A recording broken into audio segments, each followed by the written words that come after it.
Also, please welcome our favorite German woman, Hannah Klein.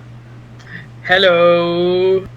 And then underneath of him, wow, I am an idiot! Underneath of her, god damn it. That's going in the bloopers. Oh, God.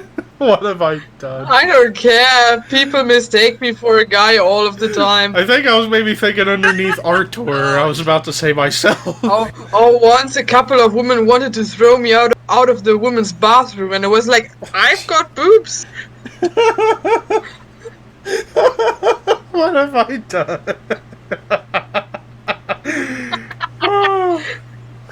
I'm gonna restart that whole thing. I'm gonna put that at the end.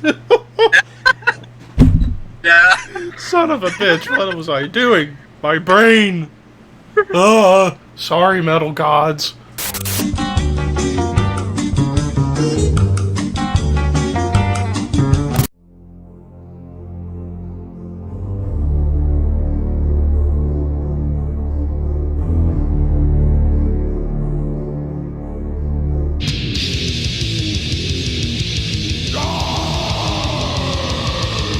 Hello and welcome back to the Thrash Maniac 99 YouTube channel for yet another edition of everyone's favorite metal show, the Horsemen podcast.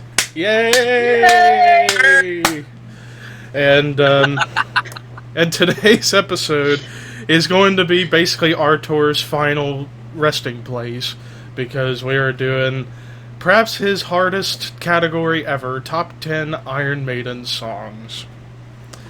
Rest in peace. Rip.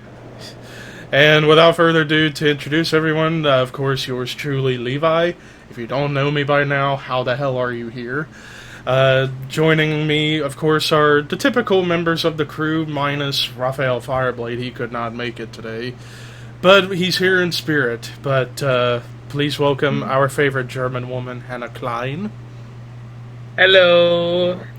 And then underneath of her is the guy who usually takes up all the spotlight on the show, but for once he is not, and that's Ricky, a.k.a. Horror Master, a.k.a. the Lagger, and whatever nicknames we give him. Honestly, I've lost track. Hello. And then, last but certainly not least, the man who may die on this day, the crazy Portuguese man. Please welcome Artur Felipe Castana.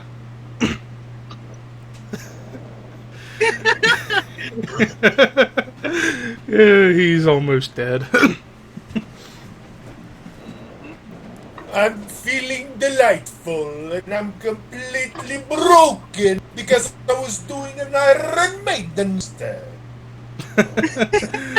What an introduction on his behalf. So, I figured before we get started, we should tell, kind of just like what we did for the Metallica episode last time, how we got into Iron Maiden. And for this, I will begin basically how I discovered Iron Maiden. Iron Maiden came in a little bit later in my life of being a metalhead because, for most people who know, I got into metal at first thanks to Metallica and Avenged Sevenfold when I was about 10 years old. And over time, I had discovered newer bands or classic bands, and it was about the mid-2000s, around before I became a teenager. I was watching VH1 Classic whenever they did like metal lists or metal shows, and I would see Iron Maiden on there constantly. And I liked what I heard, and it's just grown from that point on to the point where I have several of their albums, but not all. I'm still working on that. It's just a matter of trying to get a damn job. But beside the point, Iron Maiden, arguably the greatest metal band of all time, and without Maiden, would we have bands like Metallica, Death, Opeth, Bathory? Probably not. So, Iron Maiden, arguably the greatest of all time, and that's all I have to say about that. To take a line from Stone Cold Steve Austin. Ricky, how did you get into the Great Maiden? I got into Iron Maiden the same time I got into AC/DC, thanks to my uncle, who he saw Iron Maiden in 1981 on the Killers tour, opening up for Saxon. And that's just favorite band is Iron Maiden. Favorite band, that's the band we usually talk the most. And he got me to it. The first song I ever heard was Run to the Hills, the typical Iron Maiden song. And it just evolved through there to the time that in September, for the first time ever, I'm gonna see Iron Maiden live. And I'm pretty excited to see them finally after years and years of me trying to figure out a way to see them. And I can't wait to see them live. I am gonna die. And I almost had a chance to go see Iron Maiden this year, but tickets were sold out when I tried to get them. Sucks. Yeah. Hannah, your story of how you got into Maiden. When I was like in 7th or 8th grade, friends and I were sharing music with each other, and a friend of mine sent me this link to Fear of the Dark, where Iron Maiden played it live at Wacken. And first I was rather skeptical, but in the end I liked it, because at that time I was mostly listening to Rammstein, Amon Amarth, Dimmu Borgir and so on. So for me, the vocals at the beginning didn't really work, but in the end they did. And then I got a couple of CDs from my uncle, the En Vivo and the Iron Maiden Best Of, and from there on it took on. From somewhere I got the whole discography. I can't remember who actually gave them to me, but well, I got them, and I saw Maiden the first time in 2016 in Dortmund. Front row was one of the most, well, it was the most brutal concert I've ever been to. Was very tight. People kept pushing and pushing. I was in the front row, and well, was brutal. I couldn't see the whole show because people were passing out next to me, and security all pulled us out. Yeah. That's why I bought tickets on the rooftop. I didn't knew that at that time. It was a festival, so. And then the next time I saw them, I had seats. It was better, but they couldn't play "Hallowed Be Thy Name" because of these whole copyright issues. Was a great concert anyway. Awesome. Alright, now Artur. Iron Maiden was in fact the first ever metal band that I've ever listened to. I was about 9 years old, much my father's influence, who was also a big Iron Maiden fan. He had seen them 3 times already, one at the stadium and one at another legendary room here in Portugal. And when I was 9, I was digging in my father's vinyl collection. He had Bowie, Cat Stevens, AC/DC. But I was mesmerized when I took my first Iron Maiden album out, which was Power Slave. And my father taught me how to put on the record player. When I heard the first accords of Ace's High, I knew that metal was going to be my life, and I knew that Maiden would be one of my top 5, top 6 heavy metal bands of all time. And while my father said that he had seen Maiden, I actually saw them the first time some years ago when they were doing the Seventh Son of a Seventh Son tour, the back of the Made in England album of the Made in England tour, where they played the Seventh Son of a Seventh Son album fully. And afterwards, I got to see them 2 more times in the Book of Souls tour, and then later with the Legacy of the Beast. And Iron Maiden will always be an experience to watch it live. Don't recommend too much being on the pit, but Yeah. go and see them at least once.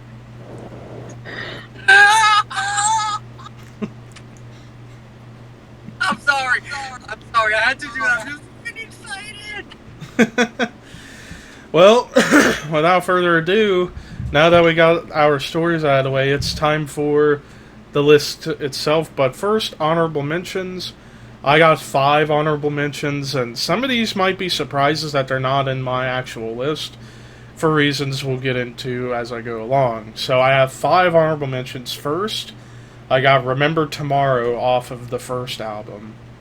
Because that's such a great legacy song for the band that's been covered by a bunch of bands over the years, most notably Metallica and Opeth, although I prefer Opeth's version. And because the way Opeth did made it sound like they wrote it. But Remember Tomorrow, a great softer song in the Maiden catalog. Next up, Flight of Icarus from Peace of Mind, such another classic. The title track, Power Slave, that's also been covered by many bands, perhaps for me most notably Testament, on the bonus track of the Dark Roots of Earth album. And then these next two are going to be quite shocks, because some people would probably have these two songs in their list, Number of the Beast and Run to the Hills, which are probably their two most famous songs, or two of their most famous songs, but for me, they got some better tunes than that. Just my opinion, but that's my honorable mentions. Artur. To a certain extent, I agree completely with Number of the Beast. Run to the Hills, it's always an all-time classic. And I know that I've shitted on Number of the Beast several occasions, but as I said, Number of the Beast is 5 great songs, the rest is all to me. Alrighty, Ricky. I have 9 honorable mentions. With the Ears, Phantom of the Opera, Night of Icarus, 2 Minutes to Midnight, For the Greater Good of God, Blood. I knew I could. From A Matter of Life and Death. I know how much he doesn't like that album. It's a great album, in my opinion. Not their best, but it's a great album. I don't dislike the album. I just think that For the Greater Good of God is not their best song. Let's see. Blood Brothers, The Evil That Men Do, the title track, Iron Maiden, and probably, I think Artur has it very top on his list, Rime of the Ancient Mariner. What? Yeah. It was a tough choice between Rime of the Ancient Mariner. If there was the reason I put Rime of the Ancient Mariner this low on my 11 is because if it wasn't another song that's a bit higher on my list, and I mentioned it would have been there, which I'll get to it later. Alright, Hannah. I've got 7. I've got Power Slave as well. Then a couple of songs from my favorite record, Somewhere in Time. Well, I've got Caught Somewhere in Time on here. Stranger in a Strange Land, which I love. So there we've got it. Then I've got Fear of the Dark here. I mean, it's a great live song, but I don't think it's one of the best songs they've ever written. Then I've got here Afraid to Shoot Strangers, which I think it's just catchy as hell, and I had it as my ringtone for at least 2 years or something like that. And then I've got a song that almost made it, and that's The Evil That Men Do. It was almost on number 10, but in the end I found something else. And then the last one is Dr. Doctor, the UFO cover. I simply love that one. It's catchy as hell, and they did an amazing cover, so... Alright, now Artur. Beginning most shows like that. Oh, my list is going to be very controversial in a way because, as I said, this list nearly broke me in a huge way. So, I'll say it straight out. There's no Run to the Hills here. There's no Number of the... I've had to cut off a lot of good songs. So, I also have 9 honorable mentions. 22 Acacia Avenue. It's one of the best songs that I've heard from the Number of the Beast album. The title track, Iron Maiden, from the first album. Bring Your Daughter to the Slaughter, from the No Prayer for the Dying album. It's just so catchy. It's just so Plus the song title itself. Yeah. Flight of Icarus. I wanted to put this on my top 10, but I couldn't. This might be my most controversial choice. Sign of the Cross from the Blaze Bailey era. I just love that droony, dark ambience song. Screw Children of the Damned, screw Remember Tomorrow. My favorite ballad of them is Journeyman from the Dance of Death album. I just love it. So before you were shooting me with their daggers, as I said, Journeyman to me is a whole lot better than Remember Tomorrow or Children of the Damned. Although, if I'll put top three, Journey, Remember, and Children. The most overplayed song that they have, Fear of the Dark. I can recognize it, although it's overplayed as heck. Yeah. Rothschild. Rothschild from the Killers album. I love that song. Ricky said it. Phantom of the Opera also deserves here a huge mention. And I think that they should play more Rothschild and Phantom than perhaps Fear of the Dark, maybe. Yeah. And I wanted to put this on my top 10, but I couldn't. Trooper. Yeah. Yeah, Ricky's wearing the Trooper shirt. Well, And I'm wearing the Killers one. well, it's time for the actual list itself, and I shall begin at number 10. Hannah spoiled it for me in the honorable mentions. Stranger in a Strange Land from Somewhere in Time. I mean, that was one of the songs I got into later, because I was never really a huge fan of Somewhere in Time until later on. And I heard this song and I heard the synthesizers, and I thought this was a really epic song. In fact, it was so good, back when I used to do a.k.a. wrestling on YouTube, this was my theme song at one point, which was pretty cool. So, and also it's catchy as hell, so can't go wrong with Stranger in a Strange Land. Plus, one of the first songs they experimented with the guitar synthesizers that they would use predominantly in Seventh Son of a Seventh Son, which I'll talk a little more about later.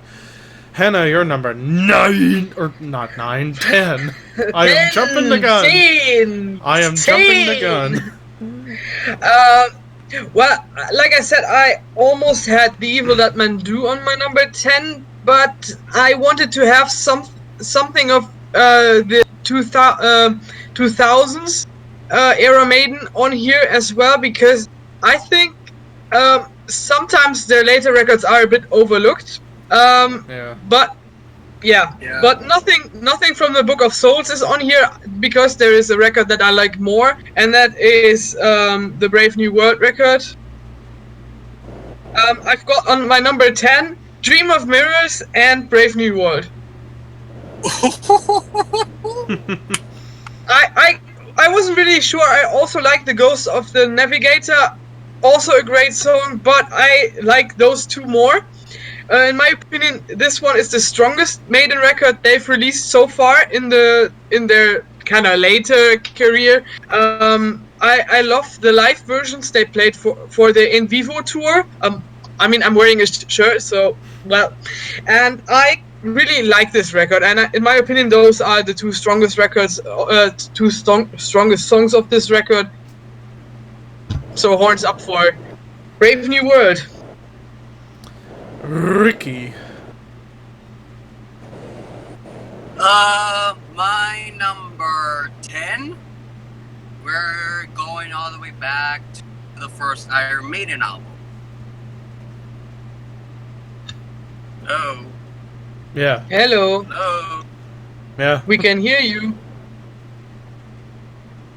And he's a lagger again. Well, as usual, we can't have this show without technical difficulties. Yeah. Alright, Ricky, you're back. Alright, there you go. We're going back to the first Iron Maiden record. My number 10, Sanctuary. Ooh.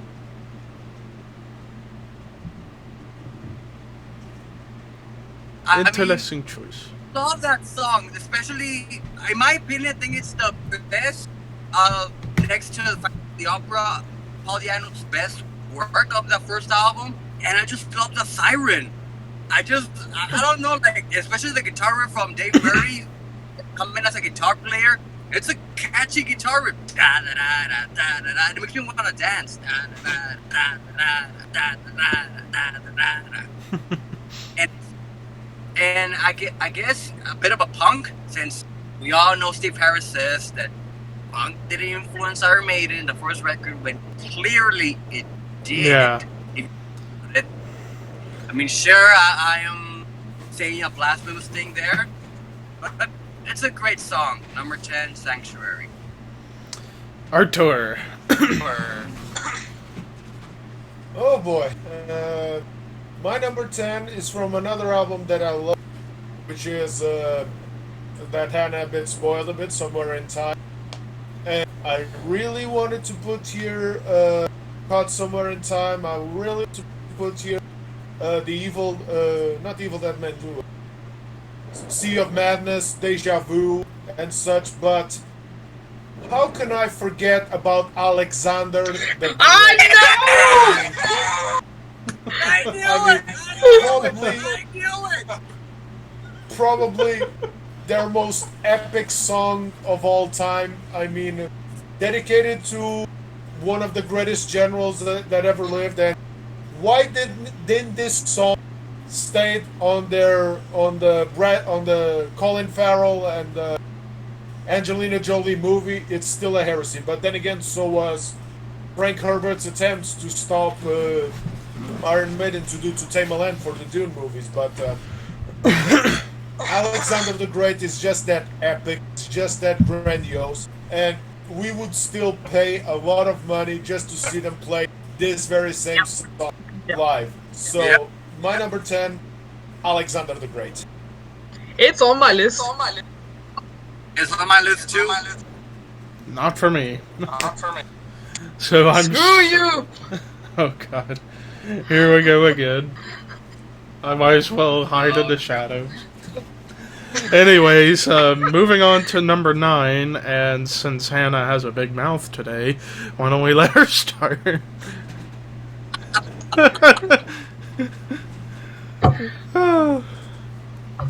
Now, the talk has simply left me. No, just kidding. My number 9 is Wasted Years. Ooh. I like I said before, I love Somewhere in Time. It's without doubt my favorite Iron Maiden record, and there are so many great songs on this one, and I simply love Wasted Years, especially the intro, and I mean the lyrics are kind of personal. Overall, it's just a great song. I love it, and I had to honor it.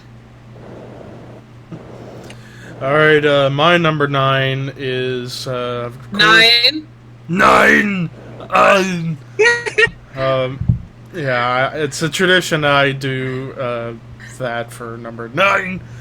Number 9 for me, Fear of the Dark. I mean, yeah, it's pretty overplayed. That's my number 9 too! Again! It's happened again! Where we had the same song and the same number. But, I mean, yeah, Fear of the Dark, yeah, it is one of their most overplayed songs, but, I mean, especially that opening riff, and then it goes quiet, and you get those quiet vocals, and then it speeds up. And, of all places to hear this song, I heard this song in the middle of a NASCAR commercial during the 2012 Daytona 500 when they were promoting the Phoenix race the next week. I was like, really? They're playing Fear of the Dark for this commercial? I mean, then again, NASCAR plays some random songs for their commercials, like Master of Puppets, Fuel, and a bunch of songs like that. But beside the point, Fear of the Dark, epic, and probably, in my opinion, the best song off of Fear of the Dark, which a lot of people I notice tend to put that album as, like, one of the worst ever, and I'm like, it's not the best Iron Maiden album, but certainly no slouch. Wow. The worst album ever of Iron Maiden is called The Final Frontier, and you can quote me on that. I would have personally said Virtual 11 for me, but... Yeah, that one and The Final Frontier. And speaking of Final Frontier, I almost had one song of that album on my honorable mentions. Almost. But I consider it different. So yeah, Fear of the Dark, my number 9. And Ricky, you might as well talk about yourself, since that's your number 9. Well, yeah. I mean, like I said, like Levi said, Fear of the Dark, a great song. Which Fear the Dark is one of those albums that, if you think about it, was the turning point of Iron Maiden, because it was the last album of Adrian. It was the album Adrian Smith left the band and entered Janek, and it was the last album before Bruce left the band and entered Bruce Bailey. So it's kind of one of those weird albums that you look at it now and you're like, it really changed the band. But of that album, Fear the Dark's my favorite track. I mean, I just love that little section. Especially when everyone's, like I said, dancing. I love that little thing. It's a great song, in my opinion. And I had to tell it because I constantly listen to that song whenever I can. It's a great song. All right, Artur, you're number 9. Right. My list will be a bit heavy on Power Slave songs, so don't get surprised since it's my favorite album of all time. But I will not put, and since I've started a bit this trend of grand epic songs, why not put, to me, the best one? Alexander is the 1A, so to say, but their best epic song, The Rime of the Ancient Mariner. I mean, it's their longest song of all time. It has the story attached. Uh-oh. Levi just went mad. But it's arguably no. It was before their longest song of all time, but now it has been beaten by the Empire of the Clouds. But how can you not go hearing that stuff and Bruce starting, hear the rime of the ancient mariner, and going to go get the Ernest Hemingway book or anything naval related, and even live, that whole ambience live of the rime of the ancient mariner, it's just so great. So my number 9, Rime of the Ancient Mariner. I have awoken from the dead after what Artur just did to me. Anyways, moving on to number 8. I tried to do the Barney burp from Simpsons because of that P Sharps episode. But yeah, my number 8 is the first of 2 songs from probably my personal favorite Maiden album, Seventh Son of a Seventh Son, and that's Moonchild. Moonchild. I mean, just that acoustic start with Bruce singing 7 deadly sins, 7 ways to win, 7 holy paths to hell, and your trip begins. Like, I love that beginning. I also have, on my number 8, a Seventh Son song. I've also got one. Not Moonchild. But yeah, I could have put so many songs from that album on this list. I could have put The Prophecy, Only the Good Die Young. I could have put Can I Play with Madness, The Evil That Men Do, but I only went with 2. First Moonchild. I mean, another epic, and again, I brought it up with Stranger in Strangeland when the band started to fiddle around with synthesizers to make it a more epic sound. And even the riffs are heavy, and then you get to that where it picks up into a nice gallop, which, of course, that's always a theme with Iron Maiden songs. It's galloping speed. And there's always the saying out there from metalheads that I know, say that if Iron Maiden sounded like galloping horses, the band Overkill sounded like a stampede. So, there you go. And, of course, Moonchild's another example of, like, galloping along. And it's such a great song. One of my favorites from my favorite album from the band. Hannah, number 8. Well, I've also got a song out of the record, Seventh Son of a Seventh, on my number 8, and it's the title track.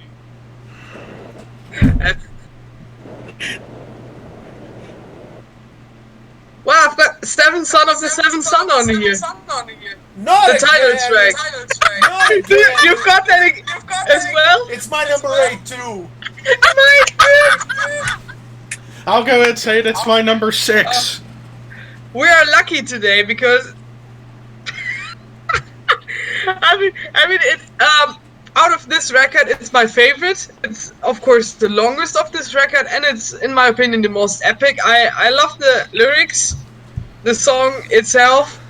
I think it's the best one on this record. And straight to number 8. Ricky, just go before I fucking give Well, myself I another think concussion. Arthur should just continue on that one. My number 8, picking up Power Slave, is Aces High.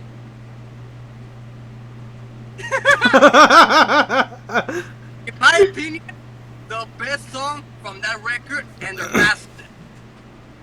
Hannah just said my number 8. You just said my number 7.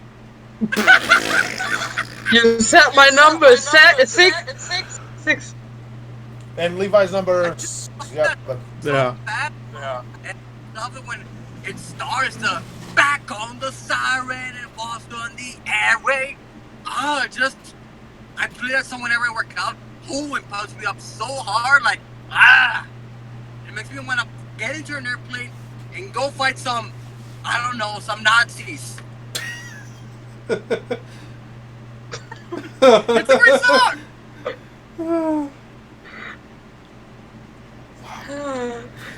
Alright, Artur.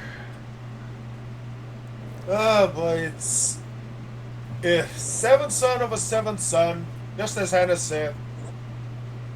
And this ends a bit my epic songs part. I mean, Alexander Rhyme and now seventh son of the seventh son. That opening choir, with or without synthesizers, is just grand. Then the lyrics kick off, that galloping drum, which is characteristic of Nickel McRae and such. But Seventh Son of a Seventh Son is just so beautiful.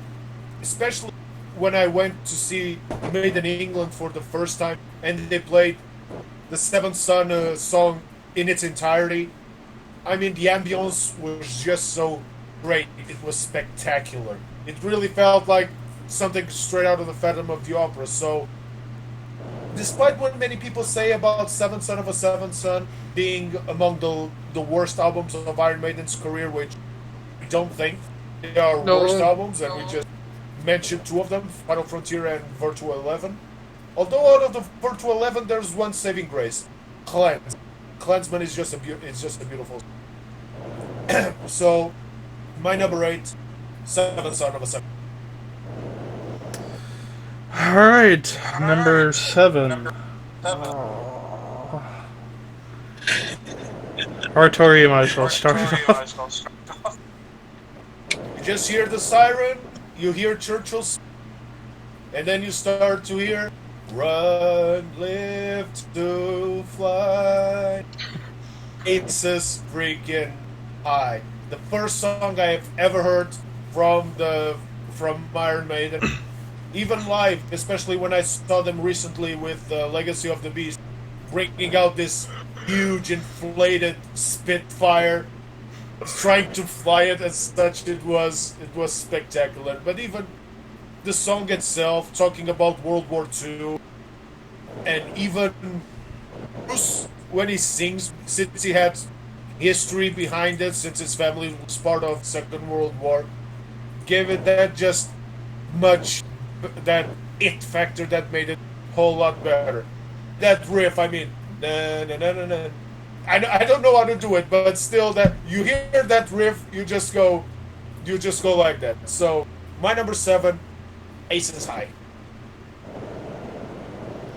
Yeah, plus not to mention, I notice that song often gets put in a bunch of video game soundtracks too. I think the most notable game I remember that song appearing on was like Madden 06, I think. Maybe. We'll get Madden. My number 7, probably the most obscure choice I have on my list. It's from No Prayer for the Dying. Run Silent, Run Deep. Because, and also the main reason why I put that one on my list, because I love singing along to that song. I most often sing a little lower, because, like, I'm not the best when it comes to trying to sing high unless no one's around. So whenever I'm singing and there's people around, I try to sing lower and quieter, and This is one of my favorite Maiden songs to sing along to. Plus, in my opinion, one of their most underrated songs, too. Then again, No Prayer for the Dying is an underrated album, in my opinion, because Bruce ended up changing his vocal style slightly, where the albums before he was all one to go high, whereas here he was a little more raspy, which showcased his range a little more, which was fantastic. So, and Run Silent, Run Deep, in my opinion, one of their most underrated songs. And even on that album, No Prayer for the Dying, I can still say that a great number of songs there are good. I'm Tail Gunner, The Assassin, Bring Your Daughter to the Slaughter, Mother Russia. I mean, that album is full of underrated stuff. Even the title track, too. Ricky. My number 7, and Archer brought in his number 10, is Alexander the Great. Again, the one song that every Maiden fan wants to see live. I just love that Iron Maiden, especially Bruce, since he's a big history nerd, and I'm a history nerd, he gets things from history and makes it into a story. And I just love how it starts. My son asked to go for another kingdom. For that beast is to seek for thee. And it just starts the galloping. Even Nico McBrain said he wants to play that song live, but I don't know what is it that Maiden don't do that song. Maybe it's too complicated to do it live. We'll never know. And I hope they play live someday before Maiden ever retires, which that'll probably never happen. But I just, at least once, make it a special event. Alexander the Great with Empire of the Clouds live. That'll be it. Hannah. I've got 2 songs out of the Number of the Beast record on here. It's Run to the Hill and The Number of the Beast. Of course, the later one is overplayed, and I, of course, favor Run to the Hills over The Number of the Beast, but I think both are classic, played live very often, and I like them. Especially Run to the Hills with all these Indian history references and stuff like that. And The Number of the Beast a bit more satanic, which is also not that usual for Iron Maiden, so I think both songs lyrically and musically are quite interesting, and that's why they are on number 7. Alright, moving on to number 6, ironically. My number 6, of course, was spoiled by both Hannah and Artur, Seventh Son of a Seventh Son. I mean, what else could be said about that song? The longest on that album, the most epic, the synthesizers, the choir at the beginning, and also probably, up to this point, one of their most progressive songs they ever wrote up to this point, which is a plus because I like me some prog in my diet, I should say. But yeah, Seventh Son of Seventh Son at number 6. Hannah. My number 6 consists of The Trooper and Aces High. I mean, both songs have quite a lot in common. Both are about historic events, and both are awesome live. Catchy as hell, they rock and they get your blood pumping. Couldn't decide which one is better, so I simply combined them. Ricky.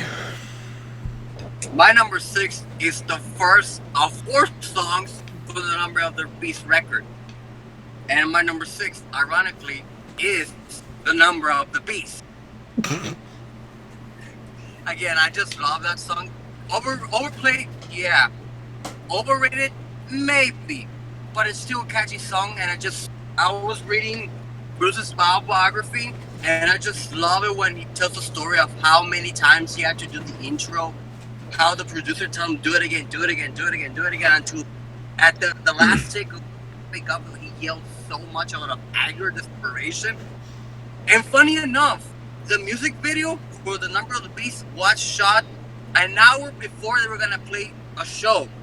So, and they played that they did the video for 2 hours. They did it for 2 hours, and then an hour later, you had to play a show.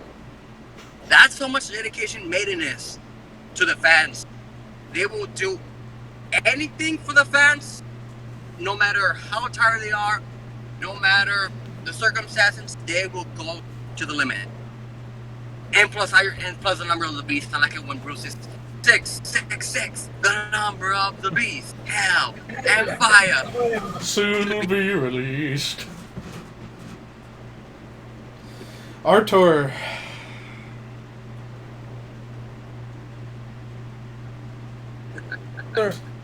Very underrated Iron Maiden song.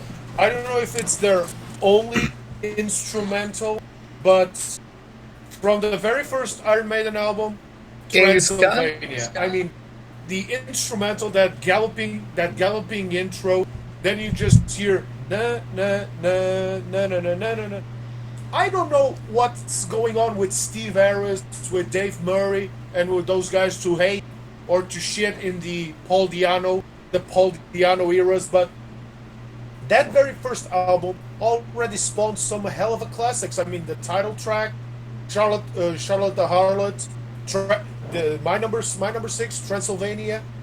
It spawned so many classics, and I don't know what makes Steve Harris say something like that. I mean, it's ridiculous. But this is a song that I think to this day they should play at least once in a tour or something like that. I mean, if not in the birthday of the album, maybe on the late.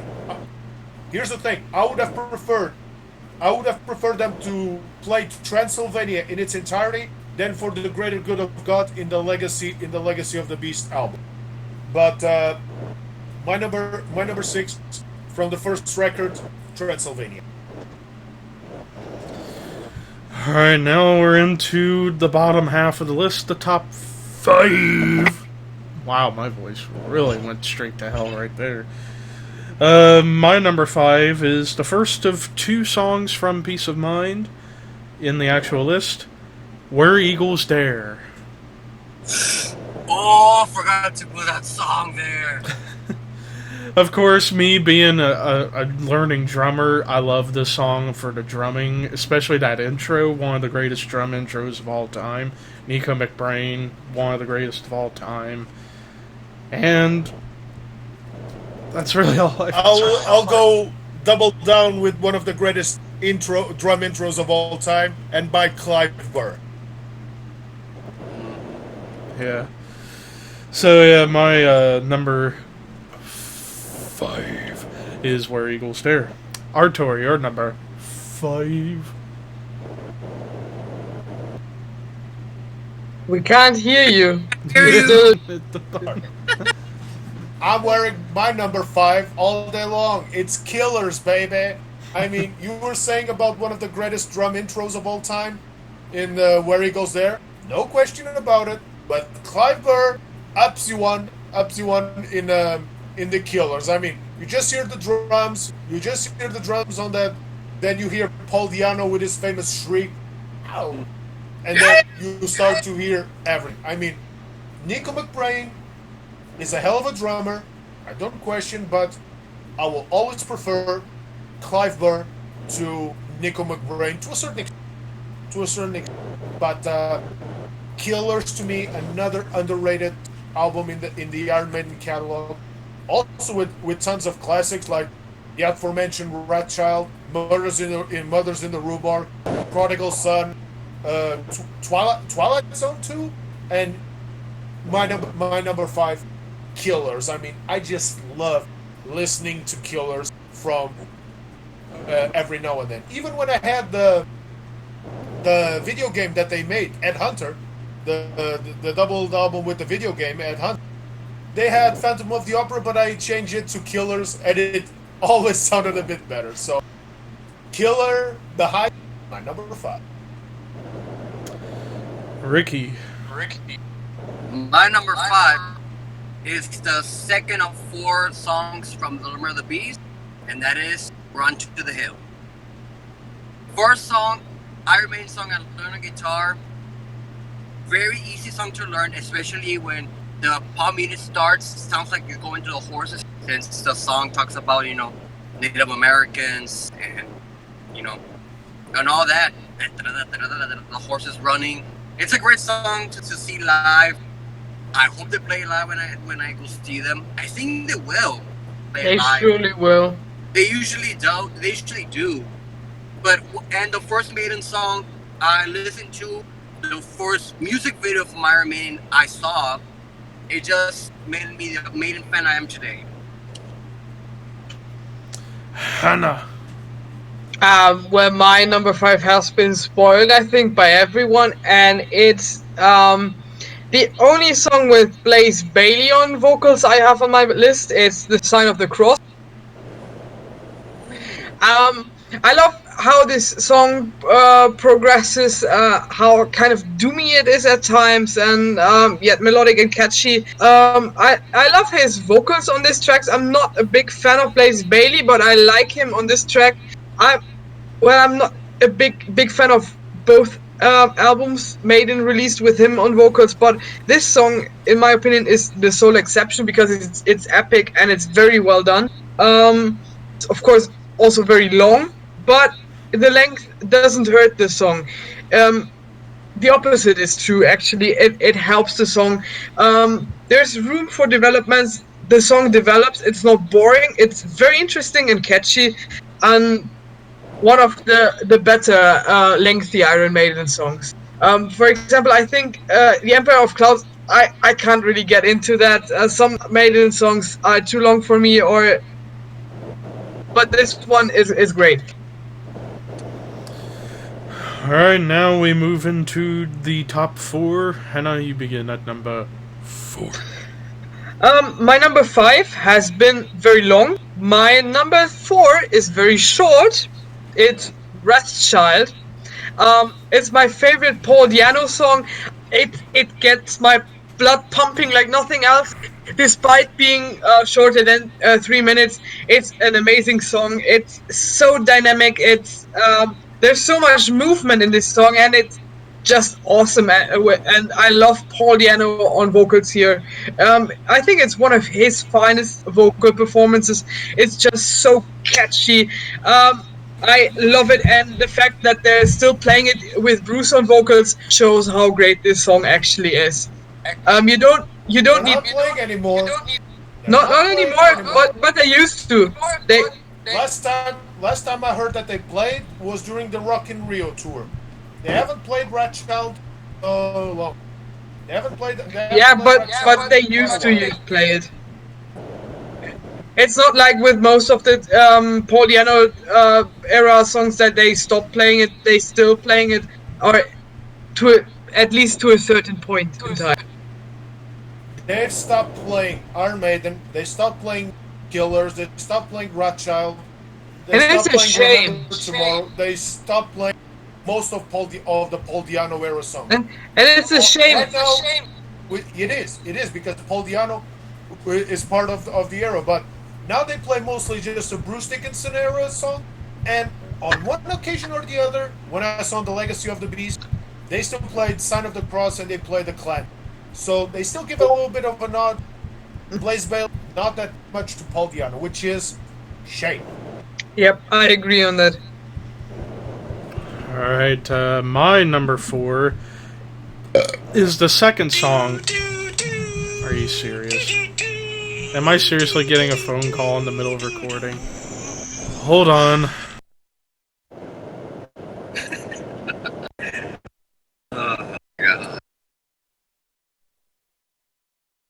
He has to mow the lawn. Mow the lawn again? He can listen to Iron Maiden while mowing.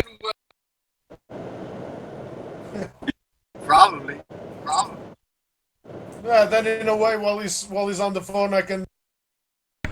No, he's done. I was going to say my number 4, but That was rather cathartic. Oh, good lord. I think that's, the first time ever on this show where I got a phone call in the middle of recording. That's the first time one of us ever got a phone call. Yeah. But But if you anyways, exclude Raphael. but anyways, as I was going to say, my number 4 is the second song from Peace of Mind on my list, "The Trooper." I mean, That's my number 4 too. Again! twice. It happened twice. Twice. But it's probably going to happen again when we get down to the nitty gritty. But of course, I bring up the gallops. And the Trooper is one of the best definitions of galloping songs in the Maiden catalog. I mean, plus, look at Ricky's shirt. It's the Trooper shirt. Spawned one of their best t-shirts, so... that's really all I got to say on the Trooper. I mean, what else can be said about the song that has been said already is the question. Ricky. Oh, jeez. The Trooper, again, almost like Run to the Hills 2.0, but better. What else can I say about the Trooper that hasn't been said? One of the greatest Maiden songs of all time. A great song in general. My favorite from the Peace of Mind, next to probably Revelations, which I wish I could have added on the list. Yeah. And what else can I say? And Artur.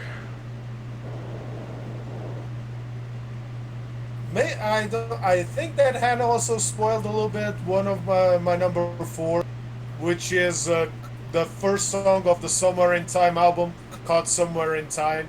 I mean, it's just so beautiful. I mean, that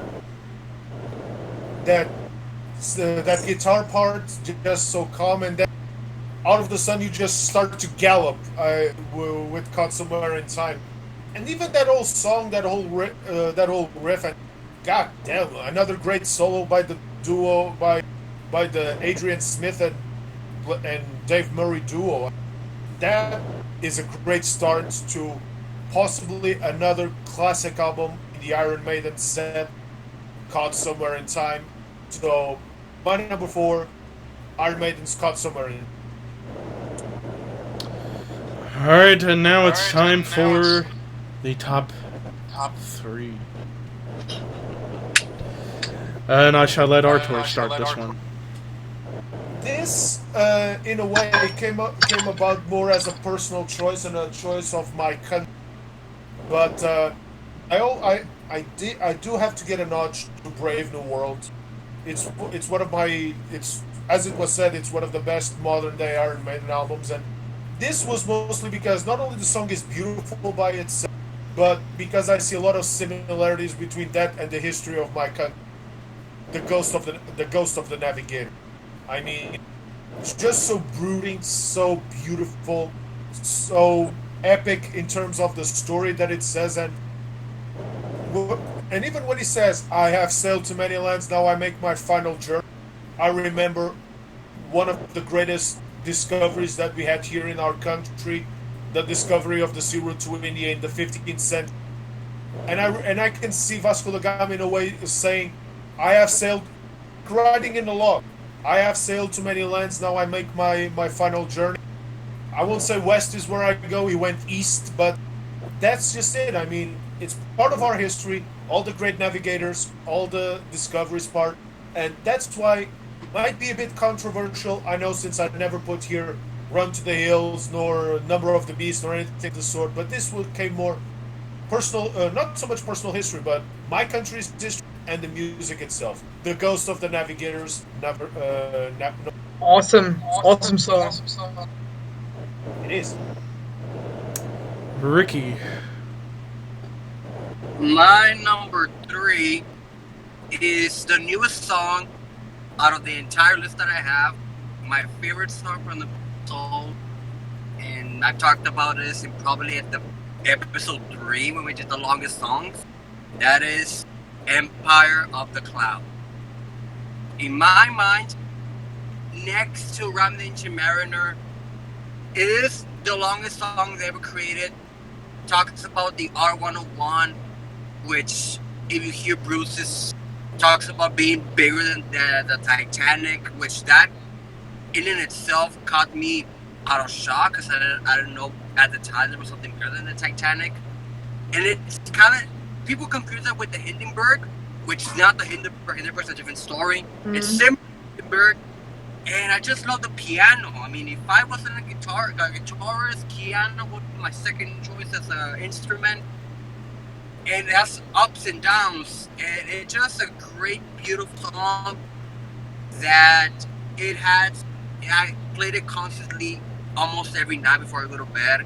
It has gone up so high on the list that a lot of people will be like, man, Empire of the Clouds, very top of your list. Yeah, it's a great song, and I love long, epic song. I do too. My number 3. Hannah basically spoiled it earlier. Wrathchild. I mean, I'm spoiling everyone today. Hi. But yeah. I will spoil next. Oh yeah, you're gonna spoil everyone next. I can tell. Yeah. Yeah, Wrathchild, I mean, yeah, one of their shorter songs, but also catchy and very punky, which, again, we brought up earlier that Steve Harris doesn't want to admit that punk was an influence on the band, but you can totally hear it in the speed and in Deanu's vocals. But, hey, Sam tried and failed. Sam Dunn tried and failed. Like the first album cover. Yeah, it looked a little punky, a little spiky hair. Don't start.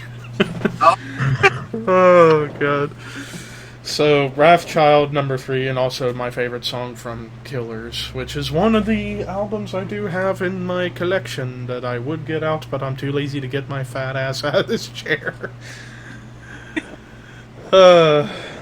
Hannah, you're number 3. Well, Ricky already talked about long songs. I've got the other long song on my number 3, and that's Rime of the Ancient Mariner. I mean, everybody already mentioned it. It's without doubt my. Well, everybody mentioned it already except Levi.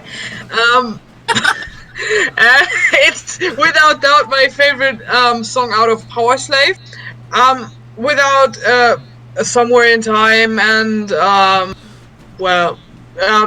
Power Slave is one of my favorite Maiden records, and Rime of the Ancient Mariner is one of my favorite Maiden songs. I love this kind of references to the Samuel Coleridge poems. It's, in my opinion, the lyrics are awesome on this song. Again, showcases that Maiden not only mention historical events, but references too. Yeah, that as well. Well, they not only mention historical events, but also literature, and the music on this song is awesome. I love how it progresses and progresses. I simply love it. Alright, and now we're into the top 2. My number 2 is just spoiled. Well, it was spoiled way before. Rime of the Ancient Mariner, I mean, at that time, their longest song up until Empire of the Clouds, and I mean, the opening riff, and then, of course, as it gets quieter towards the middle, and you get that little bass, that boom, boom, boom, boom, boom, boom, and then the little with the guitars, and then Bruce doing his deep spoken word telling of a story. And then it gets epic in the second half before it gets back to the beginning. And I mean, over 13 minutes, and I'm a sucker for songs that are 13 minutes that keep my attention. Because there are some bands that when they try and do long songs, they end up losing me. Obscura being a big one. But beside the point, Rime of the Ancient Mariner, all-time classic. Ricky, you're number 2. Is, in my mind, my second favorite song from the Number of the Beast record, and I wish the song was the intro instead of Invaders, and that is Children of the Damned. I like that song too. Up yours, Artur! The reason I put it this high on the list is the way that Bruce. I like the way Bruce sings the song, the way he tells the story, and I think it was based on a book. Yeah, it's based on a book. And every time I listen to that song, I get mesmerized. He's walking like a small child. I just love that. I know, and Archer's gonna kill me for this because I know how much he doesn't like this song. I'm not gonna kill you because of Children of the Dam. I think I'm going to kill 3 ducks with one song. Next. Well, my number 2, Children of the Dam. Alright, Hannah. My number 2 is Alexander the Great. Like I said before, Somewhere in Time is my favorite Maiden record, and out of this record, this is my favorite Maiden song. I love this spoken word intro, and then how it transitions in this kind of guitar and synthesizer intro, and how it develops. And I love the Soli. I love the lyrics, how Maiden deal with history in this song, and especially how they portray Alexander. I simply love it, how historically accurate this one actually is. Just such a sweet song, and it's such a shame they've never played it live. Of course, the Iron Maidens played live, but when I saw them, they didn't. Screw them. But I'm so in love with this song. It's one of my favorites, and it had to be this high on the list.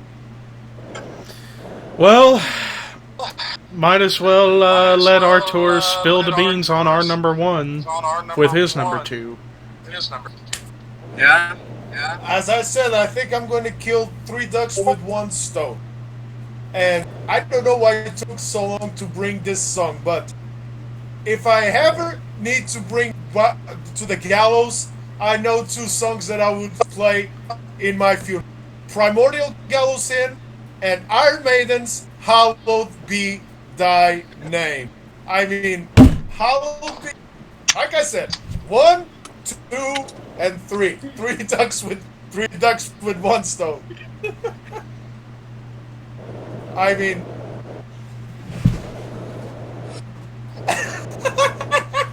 If only I'd put more weight.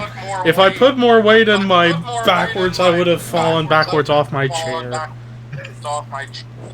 I mean, I give a lot of shit. I may give a lot of shit to the Number of the Beast album, but one thing that I can give Iron Maiden straight is their last song is arguably their best song ever, which is Hallowed Be Thy Name. That brooding intro, Bruce starting, I'm waiting in, and then galloping all the way to the end where he shouts, Hallowed be thy name. Mm-hmm. A song that Machine Head covered but does not have the same effect as Maiden's Hallowed Be Thy Name. So I'm guessing that is one of your 1. I'm guessing. But my number 2, Hallowed Be Thy Name. Might as well go ahead, since we're now at number 1, give your number 1. Mine? Yep. So, you know what I said about it? Power Slave is my favorite album of all time, and I will not be ashamed to say that I have here a bit the flag. Power Slave is my favorite song of all time. I mean, just that Egyptian chord, that Egyptian riff, especially in the chorus section when he goes na na na na na na. It's just so beautiful. And when he starts to sing Into the Abyss I Fall, the Eye of Horus, I mean, even my father to this day even sings next to me, Tell Me Why I Had to Be a Power Slave. So I know that there are betters, and I could have easily put Hallowed Be Thy Name as my number 1, but because it was came from the best album that I've ever heard of Iron Maiden, and still to this day, I will shout in Iron Maiden shows to play Power Slave. Power Slave is my number one song. Well, I think everybody should know mine, Hannah, and Ricky's number one. And Raphael, like he said, he killed 3 birds with 1 stone. Hannah, won't you start about Hallowed Be Thy Name? Well, it isn't my number one. No, I'm just kidding. No, I mean, in my opinion, it's the greatest song Iron Maiden have ever written. How it develops with this, how Bruce sings in the intro and how his vocals develop throughout the chorus and how he sings the last line of these songs. This one last high note. And then the lyrics, if you combine it, if this person waiting for execution, it's just amazing. And then the guitars, I love it. I love everything about these songs. It's a shame they couldn't play it live for this kind of period of time. And it's a shame that Bruce can't sing it anymore like he used to sing it. I love how he sang it during the World Slavery Tour, and the live recordings of that one. Simply amazing. For me, it's the best one they've ever written, and it has to be on number one. Ricky. Again, Hallowed Be Thy Name. The greatest Iron Maiden song ever. Might be the greatest metal song of all time. It's up there on the list. It's a shame that Iron Maiden didn't make a music video out of this, because I have the perfect image. A guy in a cell at a clock, waiting for it to be 5 o'clock. During that time, the priest comes to read him his last rites. During that time, he's seeing his eye lie before he dies. 5 o'clock strikes. They pull him out of the cell. He's walking down the aisle. The gallows is right there. They put the tie there, and then the gallows man says any last words. He screams, "Hallowed be thy name." The song ends. The executioner kills him. That will be a perfect music video for "Hallowed Be Thy Name." And also underrated for Adrian Smith and Dave Murray for 2, the greatest, probably the second greatest dual guitarist next to KK and Glenn Tipton. It's just, I've tried to play that song in my guitar. I only got to the intro. I try to learn the rest. And when they play that song live, when I see them in September, I am gonna cry my ass off. I'm gonna lose it, because you have to, especially the intro with the bells. Dun, dun, dun, dun, dun, dun, dun, dun, dun, dun. It just brings the atmosphere together, and it will be one of the songs that will last the test of time. One more, I want to say more, but that's probably the. Well, the grand finale with me, Hallowed Be Thy Name. I mean, the greatest Maiden song and arguably the greatest metal song of all time. Hell, if we were to do top 10 greatest metal songs of all time, I think most of us would have that number one. Or maybe something different as a shock. I don't know, but Hallowed Be Thy Name. The one thing I will say about it that I wish could have been done different, the way I hear that intro live where they slow it down a little bit, I prefer that to the studio album, just because I love the intro on the studio album, but I thought that when they do it live where they slow it down just a tad, I like that better because it actually brings more of a mood live, especially when you have the crowd clapping. I would go a little bit with more of a theatrical type theme, having someone there with, like when AC/DC does with the Hells Bells and stuff. I would not mind. No, but not like that. I would not mind having someone with a hooded man, which could be the executioner or even someone reading the last rites, and then a small bell at the same time. Down, down, and then you hear. Da, na, na, na, na, na. More theatrical, I would go. And you know what, to make it more iconic, bring Alice Cooper on stage to take the guillotine like he did in his shows back in the 70s. Artur likes that idea. But yeah, hallowed be thy name, what more can be said, other than arguably the greatest metal song ever written. And on that note, that does it. Man, this was a fairly short episode for the Horsemen podcast. But the next episode, we're in Hannah's territory. Top 10 Rammstein songs. And that would be fucking hard. So 3 episodes. Last time we did Metallica, my toughest one. Today we did Iron Maiden, Artur. Now we're into Hannah's toughest territory of Rammstein. Oh, my poor heart. All I know is I got a lot of listening to do before I can make my list. And it will be very funny to hear you guys. Ricky's territory once. Yeah, AC/DC. ACDC. But someday that's going to happen, and we might actually see Ricky shed tears. Oh, good lord. But so, just a reminder to everyone watching the plans we have for the next few episodes. So we got Rammstein next,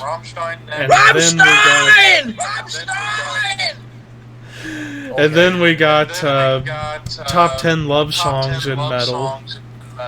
And I forget what the episode after that is going to be. We don't know yet. That's the Yeah, we don't know yet. But we're going to work it out. So we got the next 2 episodes planned. Rammstein and love songs. Folk metal records. It could be. But nonetheless, we'll get that planned out soon enough. But anyways, thank you for watching, and Hannah, Artur, Ricky, and I thank you for watching, and keep it metal, and good lord, I feel like I'm gonna fucking have a concussion after all the times banging my head against my table today. You should go to a concert. Oh, You'll bang your head even harder. Oh, and Hannah, if you want, you can come to Portugal in December because Alcest is playing here in Portugal. Oh, I will see them in September, in somewhere close in the cave. And just as a quick note, I hope you guys enjoyed that little blooper at the beginning where I fucked up horrendously. So, thank you for watching. I'm out.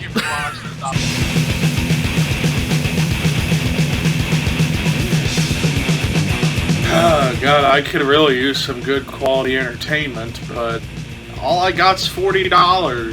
So, what the hell am I going to do? Okay, let's see what we got to drink. Ah, fucking perfect. Ah, some good old Powerade. Delicious. No, not really. Damn it, we don't even have Spam in here? Why?